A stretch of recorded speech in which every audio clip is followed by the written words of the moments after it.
মিসকার কবলে সোনা বাঁচাতে এলো দীপা। হ্যাঁ বন্ধুরা, আমরা এমনটাই দেখতে পাবো অনুরাগের ছোঁয়া ধারাবাহিকের আগামী পর্বগুলোতে।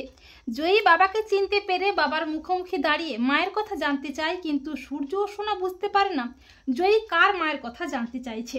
যদিও সূর্যের বারবার মনে হয় জয়ী তার হারিয়ে যাওয়া রূপা, কিন্তু রূপা অভিমান করে বাবাকে তার পরিচয় দেয় না।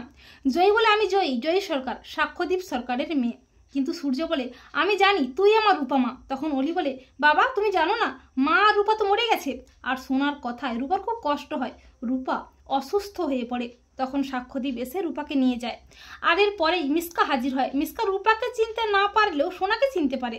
মিসকা বলে, চারুকে ও সোনাকে শেষ করে ফেলবো, আর দীপা যদি বেঁচে থাকে ওকে তো আমি নিজের হাতে শেষ করব, কিন্তু আগে সোনাকে কিডন্যাপ করব।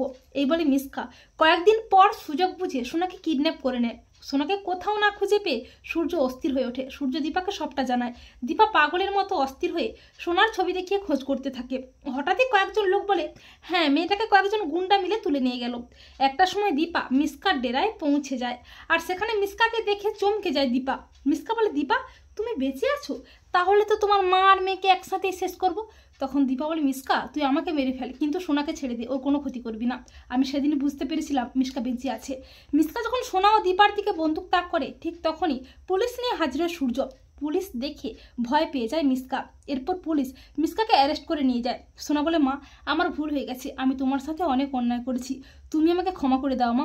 আমি বুঝতে পেরেছি তুমি আমাকে মারতে নয়, তুমি সব সময় আমাকে বাঁচিয়েছো। আজকে তুমি না থাকলে মিসকা আন্টি আমাকে মেরেই ফেলতো। তো বন্ধুরা, তোমরা এটাই চাও তো যে দীপা যেন সোনাকে মিসকার কবল থেকে উদ্ধার করে মিসকাকে পুলিশে দেয়? কমেন্ট করে এক্ষুনি জানিয়ে দাও তোমাদের মতামতটি।